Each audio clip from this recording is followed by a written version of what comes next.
আজকে রবিবার, তোমাদের দাদা কিন্তু আজকে সকাল সকাল ঘুম থেকে উঠে গেছে একদম চোখ ডলতে ডলতে। এদিকে আমিও ব্যাগ হাতে বেরিয়ে পড়েছি রেডি হয়ে।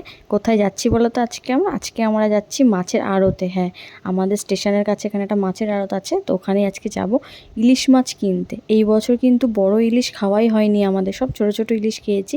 তো ইলিশ মাছই আনতে যাচ্ছি, দেখি কীরকম ইলিশ পাই কম দামে, ভালো ইলিশ। আর এদিকে বেরিয়ে তো দেখছি বৃষ্টি পড়ছে, ওই যে দেখছো মামারাও রেডি হয়ে চলে এসছে।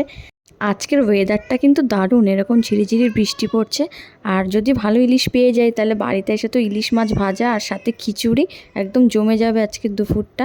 আর এদিকে তো চা খেতে দাঁড়িয়ে পড়েছে নেনারা, চা না খেয়ে নড়বে না বলছে। আর চলেও এসছে আমরা এখন আড়তে। আর আড়তে ঢুকতেই দেখছি এরকম কত মাছ। আর এই দেখো ভোলা মাছগুলোকে এরা কিন্তু কালারের মধ্যে চুবিয়ে রেখেছে যাতে ভোলা মাছগুলো লাল লাল দেখায়। যেটার জন্য আমাদের আশা সেটাই এখন কিনতে যাচ্ছি, ইলিশ মাছ। এই দেখো ইলিশ, কিন্তু ইলিশগুলো দেখলাম সেরকম ভালো না অতটা, মানে নরম হয়ে গেছে ইলিশ মাছের পেটগুলো দেখছিলাম। যারা মাছ ভালো চেনে তারা বলছিল, মামা যেরকম মাছ ভালো চেনে, আমার মামা গেছিলো আমাদের সাথে। আর এই দেখো লোটেগুলো বেশ ভালো ছিল, তো মামা লোটে মাছ নিয়ে নিয়েছিল।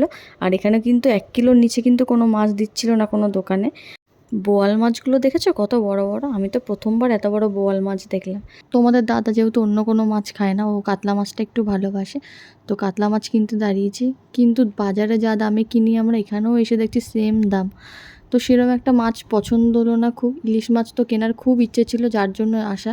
ইলিশ মাছটা পেলাম না, তো মন দুঃখী দুঃখী করে বাড়ি যেতে হচ্ছে এখন। আড়তে গিয়ে তো সারা গায়ে হাত পায়ে মাছের জল লেগেছে তোমাদের দাদা, তো রাস্তা দাঁড় করিয়ে আগে গা হাত পা ধুয়ে নিয়েছি আমি, তারপর ঘরে ঢুকবে। তো যাই হোক, ভিডিওটা এখানেই শেষ করলাম। তোমাদের কার কার আমার মতো বাজারে গিয়ে এরকম মাছ কিনতে ভালো লাগে অবশ্যই তোমরা কিন্তু কমেন্টে জানিও। টাটা।